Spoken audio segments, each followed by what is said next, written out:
मैं दिल्ली से आया, सीधा चंडीगढ़ एयरपोर्ट पे उतरा, वहां से सीधा आपके धरने पे आया हूं। अभी जब एयरपोर्ट से आ रहा था तो दो कदम पे होर्डिंग लगे हुए थे चन्नी साहब के, उसमें लिखा हुआ था कि हमने 36,000 कच्चे कर्मचारी पक्के कर दिए। तो उसमें आप में से भी कई सारे पक्के हुए होंगे, कोई पक्का नहीं किया, तो वो झूठ बोल रहे हैं। क्योंकि मेरे पास अभी थोड़े दिन पहले पंजाब के सफाई कर्मचारी भी आए थे, 36 बंदे भी नहीं हुए। वो सफाई कर्मचारी कह रहे थे जी हमारे को पक्का नहीं कर रहे। तो मैंने कहा जी चन्नी साहब कह रहे हैं 36,000 कर्मचारी पक्के कर दिए, बोले जी हमारा एक भी नहीं करा।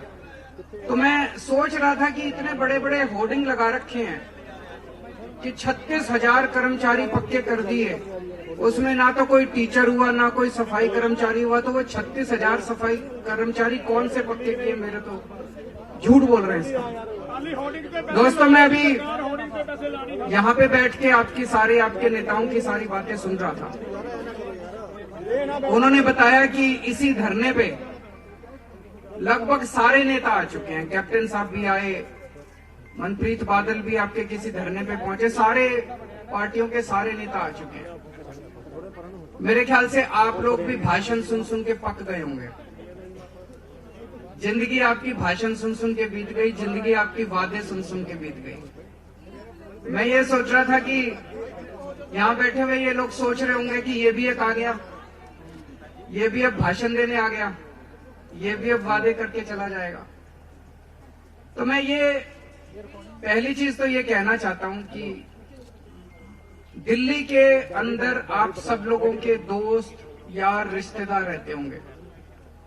आपने सुना होगा कि दिल्ली के अंदर शिक्षा व्यवस्था कितनी अच्छी हो गई। सुना है कि नहीं सुना है? मानते हो अच्छी हो गई?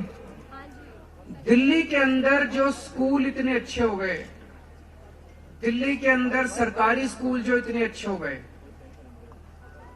वो केजरीवाल ने नहीं करे, वो मनीष सिसोदिया ने नहीं करे, वो हमारे टीचर्स ने करे हैं वहां पे। ये मैं आपको खुश करने के लिए नहीं कह रहा। तबीयत खराब है आपकी? बस वही खड़े हो जाओ, एक बार जरा बोल दो। हाँ, तबीयत ठीक है? फीवर आ रहा है? अरे क्या नाम है आपका? सिप्पी शर्मा। मैं आपसे गुजारिश करने के लिए आया हूँ। मुझे आज शर्म आ रही है पूरे समाज पे, पूरी व्यवस्था के ऊपर कि हमारे टीचरों को इस तरह से टंकी के ऊपर बैठ के और अपना प्रदर्शन करना पड़ रहा है। कितने दिन से बैठे हो आप लोग? 47 डेज। मैं आपसे बस विनती करने आया हूँ कि अब आप अपना नीचे आ जाओ। आप बुखार भी आपको